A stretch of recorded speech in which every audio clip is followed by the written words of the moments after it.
At his peak, James Franco was enrolled in 4 graduate programs simultaneously: Columbia, NYU, Brooklyn College, Warren Wilson College, PhD program in English, MFA in filmmaking, MFA in fiction writing, MFA in poetry. He was also acting in major Hollywood productions, producing, directing, writing novels, publishing poetry collections, teaching graduate film courses at NYU and USC. He appeared on the cover of magazines as the Renaissance man of his generation. The actor who was also an intellectual, the celebrity who was also an artist, the Hollywood star who had somehow escaped the anti-intellectual gravity of the industry and built a genuine life of the mind alongside his commercial career. It was impressive.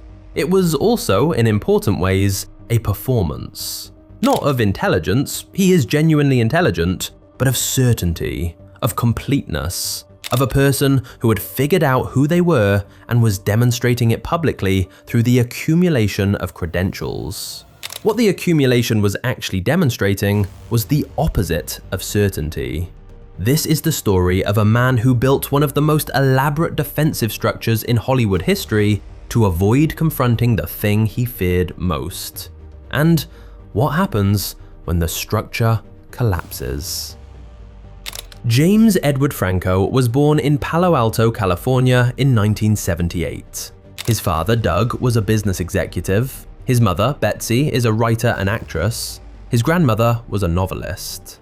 He grew up in an educated, culturally engaged household in one of America's most intellectually concentrated environments. He enrolled at UCLA. He dropped out after 1 year to pursue acting. This decision, dropping out of one of the best universities in the country to become an actor, embedded something in him that he has spent his entire career trying to resolve. A sense that he had chosen the less serious path. That acting, for all its rewards, was not quite enough. That he needed to be more than what the industry wanted him to be. He was good at acting, immediately, visibly good. He got the James Dean television biopic in 2001 and was extraordinary in it. Spider-Man followed, Freaks and Geeks. The work was serious and the talent was real, but the credential accumulation began almost immediately. The sense that being a good actor was insufficient, that he needed to also be a writer, a director, a poet, a PhD candidate, started shaping his career choices in ways that looked like ambition, but were actually anxiety. Here is the psychological mechanism that James Franco's career illustrates. When a person is afraid that their fundamental self is not enough, not smart enough, not serious enough, not worthy of the respect they crave, they build structures around that self to compensate. Credentials are one of the most socially acceptable compensation structures available. A PhD says, "I am not just an actor, I am a serious person. I am worth taking seriously on my own terms rather than just on the terms the industry has defined for me." The problem with using credentials as armor is that armor is defensive, and people who are building defensively are not building from strength. They are building from fear. The fear, in Franco's case, was something like this. I am an actor in an industry that is not taken seriously by the intellectual world I actually want to belong to. I need to prove I belong there. I need to keep proving it. I will never quite be able to stop proving it. That drive, intelligent, energetic, genuinely curious, but always also defensive, produced an extraordinary amount of work. It also produced a person who was so focused on demonstrating his seriousness that he stopped paying attention to the consequences of his behavior in more immediate and more human contexts. By 2010, Franco had built something genuinely impressive. 127 hours earned him an Academy Award nomination. It was a physically and psychologically demanding performance. He spent most of the film alone on screen, trapped under a boulder, carrying the entire emotional weight of the narrative by himself. It was exactly the kind of serious, artistically credible work he had been trying to position himself for. He hosted the Academy Awards the following year with Anne Hathaway. The performance was widely criticized, as disengaged and strangely distant. He seemed to be somewhere else. He probably was. He was enrolled in multiple graduate programs simultaneously. He was producing, directing, writing. He was treating the Oscars, one of the most visible events in his industry, as something he was slightly above. That posture, the suggestion that the commercial Hollywood business was something he was engaged with but not fully committed to because his real life was happening in graduate seminars, became increasingly visible and increasingly alienating. People who work extremely hard to be taken seriously often project the opposite of the respect they are seeking, because the performance of not needing validation is itself a form of desperate need for it. Here is the thing about James Franco that the Me Too reporting ultimately revealed. And this is about documented public record, not allegation. The behavior that multiple women described, the use of his teaching positions and producing roles to access women who were dependent on his professional approval, follows a very specific psychological pattern. It is the pattern of a person who has built their entire identity around being taken seriously, finding a context in which they have unambiguous power, and using that power to compensate for the places in their life where they feel their status is uncertain.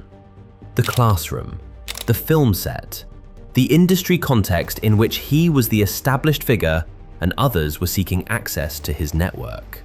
These are the contexts in which the defensive structure he had built broke down most completely. Because in those contexts, he didn't need to perform seriousness. He already had structural authority. And what he did with that authority is the question his story ultimately can't escape. In January 2018, 5 women went on record with the Los Angeles Times describing a pattern of inappropriate behavior. He denied the allegations. He settled civil suits. He was effectively removed from the industry's public conversation. His films stopped receiving wide distribution. His awards season campaigns were cancelled. He has since spoken in interviews, carefully, with evident legal guidance, about acknowledging that some of his behavior was wrong, while maintaining that other allegations were inaccurate. The collapse was swift and comprehensive. The person who had spent 2 decades building a fortress of credentials and intellectual seriousness discovered that the fortress provided no protection against the specific kind of accountability that arrived in 2018. Because the fortress was built to prove he was smart enough and serious enough to belong in rooms that respected intelligence and seriousness. The 2018 reckoning was about none of those things. It was about power and how he had used it. And no amount of academic credentials addresses that question. Here is the human truth that James Franco's story reveals with uncomfortable clarity. Intelligence and wisdom are completely different things. Intelligence is the capacity to accumulate knowledge, make connections, perform well in environments that reward cognitive ability. Wisdom is the capacity to understand the consequences of your own behavior, to have genuine rather than performed empathy for other people, to know the difference between what you want and what you are entitled to. You can have extraordinary intelligence and almost no wisdom. James Franco's career is Exhibit A. The credential accumulation was intelligent. The teaching positions were intellectually stimulating. The films were interesting. The poetry was real. None of it developed the wisdom to understand what his behavior in positions of power was doing to the people around him. James Franco is still alive. His story is not finished. There may be a chapter that hasn't been written yet, one that involves genuine reckoning rather than managed public relations. Or there may not be.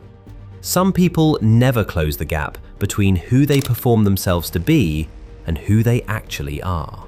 What his story gives every person watching it is a question worth sitting with. What are you building, and why? Are you building because you love the thing you're building? Because it genuinely extends who you are and what you value? Or are you building because you are afraid that without the building, there is not enough of you? The fortress is always visible from the outside. Even when it looks like achievement, the fear that built it is legible to anyone paying attention. Build from the inside out, not from the outside in. Because the fortress that is built to keep doubt out always, eventually, keeps the builder in. If this is the first time you are seeing this story told this way, you are on the right channel. Subscribe. Every week we find the story behind the story nobody else is telling.